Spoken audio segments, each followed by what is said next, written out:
किए जा रहे हैं। पंजाब में 3 दिन के लिए स्कूल कॉलेज बंद किए गए, लेकिन इसी बीच भारत ने अपने 24 एयरपोर्ट्स को भी बंद कर दिया है, क्योंकि खास तौर पर एयरपोर्ट को ही निशाना बनाया जा रहा है। और हमने देखा कि पठानकोट में एयरबेस को बार बार निशाना बनाया जाता है। आस्था लगातार जुड़ी हुई है हमारे साथ। आस्था, हमने देखा एयरपोर्ट भी एक सॉफ्ट टारगेट होते हैं कि ज्यादा से ज्यादा लोग वहां पर मौजूद होंगे और उन पर अटैक किया जाए, और ऐसा दुश्मन देश हमेशा करता है। ऐसे में फिलहाल 24 एयरपोर्ट्स को बंद करने का फैसला भारत ने लिया। बिल्कुल, और आज आप देखिए जिस तरीके से लाहौर और कराची एयरपोर्ट में भारत ने ड्रोन हमले किए, यहाँ पर नुकसान हुआ। ये एयरपोर्ट 48 घंटों से बंद पड़े हैं और लोगों को समझ नहीं आ रहा कि कब शुरू होंगे। लोग बाग जो ट्रांस फ्लाइट के लिए वहाँ पर रुके थे, वो भी 2-2 दिन से वहाँ पर फंसे हुए हैं, और वहाँ पर आज भारत ने जो ड्रोन से हमला किया है उसके बाद काफ़ी नुकसान हुआ है। तो जाहिर सी बात है कि दुश्मन देश जब आपके यहाँ पर बदला लेना चाहेगा तो ऐसे ही ठिकानों को टारगेट करके जवाब देना चाहेगा। तो अब अलर्ट के तौर पर, सिक्योरिटी के तौर पर भारत में भी एयरपोर्ट्स के लिए एडवाइजरी जारी कर दी गई है, और जो एयरपोर्ट्स संवेदनशील जगहों पर नहीं है वहां पर लोगों के लिए ट्रैवल एडवाइजरी है कि वो कम से कम 3 घंटे पहले पहुंचें और उसके बाद चेक इन करें।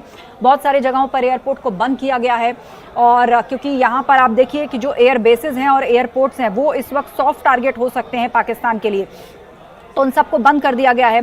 आकाश एयरलाइंस की तरफ से जो है लोगों को एडवाइजरी जारी कर दी गई है कि 3 घंटे पहले वो पहुंचे ताकि चेक इन और बोर्डिंग जो है वो सुनिश्चित हो सके, और सब लोगों को पहचान पत्र और प्रॉपर डॉक्यूमेंट्स लाने को कहा जा रहा है, वरना उनको बोर्ड इन नहीं कराया जाएगा। इसके अलावा 7 किलोग्राम तक के वजन के हैंडबैग की अनुमति होगी। सभी यात्रियों को बोर्डिंग से पहले 2-3 लेयर की सुरक्षा से गुजरना होगा। इस सब के लिए एहतियात के तौर पर कदम उठाए जा रहे हैं, क्योंकि इंटरनली कोई नुकसान ना कर पाए, वहां की सिक्योरिटी में कोई ब्रीच ना हो।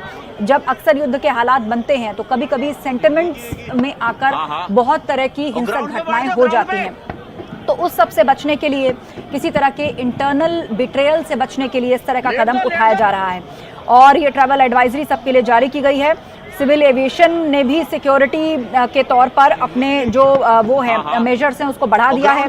पैसेंजर्स को कहा जा रहा है कि वो अपने एयरपोर्ट्स पर, देश में जहां जहां भी फ्लाइट है, वो 3 घंटे पहले पहुंचे। चेक इन जो है वो 75 मिनट पहले क्लोज हो जाएगा डिपार्चर के, और फिर किसी को अनुमति नहीं होगी। तो ये कुछ खास चीजें हैं जो एयर सिक्योरिटी के लिहाज से, एयरपोर्ट को सुरक्षित करने के लिहाज से सिविल एविएशन मिनिस्ट्री ने इस तरह की गाइडलाइंस जो हैं वो जारी की हैं। हमारे सहयोगी अनूप भी हमारे साथ जुड़े हुए हैं। अनूप, भारत ने पाकिस्तान के सबसे ताकतवर फाइटर जेट F-16 को मार गिराया है। JK-17 भी 2 फाइटर जेट्स को नुकसान किया है। ये एक बहुत बड़ा सेटबैक है पाकिस्तान के लिए। उसके कई शहरों का एयर डिफेंस सिस्टम फेल कर दिया है, जबकि एक एयर डिफेंस सिस्टम को इंस्टॉल करने में सालों का वक्त लगता है, और उसको नुकसान किए जाने का मतलब है कि रीइंस्टॉलेशन मौजूदा परिस्थिति में ना तो संभव है, बल्कि वहां का एयर स्पेस दूसरे देश के लिए पूरी तरह से खुला है। अब वो वहां के हवाई हमलों को न डिटेक्ट कर पाएगा, न उनको निष्क्रिय कर पाएगा। तो ये किसी भी सेना का या किसी भी हमलावर देश का मनोबल तोड़ने के लिए ये एक बहुत बड़ा कह लीजिए कि जवाब होता है, कि जब आप उसके सबसे ताकतवर जो हथियार हैं उनको या तो निष्क्रिय कर दें या उनको मार गिराएं।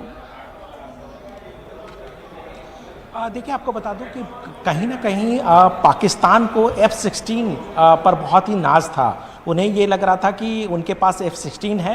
वाकई ये बहुत ही इफ़िशिएंट एयरक्राफ्ट है, और जिस तरीके से भारतीय सेना ने उसे मार गिराया है, वाकई ये कह सकते हैं कि बहुत बड़ी उपलब्धि है। और पाकिस्तान को इससे ये सबक जरूर सीख लेना चाहिए कि वो किसी भी तरीके का इक्विपमेंट लेकर आए, उनको करारा जवाब मिलेगा। क्योंकि कल जिस तरीके से उनके तरफ से ड्रोन अटैक किया गया, और जिस तरीके से हमारे एंटी मिसाइल सिस्टम ने उन्हें पूरी तरह से न्यूट्रलाइज कर दिया, और उसके बाद लाहौर में जो उनका एयर डिफेंस सिस्टम था उसको खत्म किया, उसको तबाह कर दिया। उससे एक बात तो उन्हें अंदाज़ा लग जाना चाहिए कि उनके पास जो इक्विपमेंट है, उनके पास जो मैन पावर है, उनके पास जो आर्मी और के बल पे जो वो उछलते हैं कि उनके पास बहुत ताकत है, तो जाहिर सी बात है कि उनके पास जो ताकत है वो खोखला है, और भारत के सामने कहीं भी टिक नहीं पाएगा। और यही वजह है कि 3 फाइटर जेट को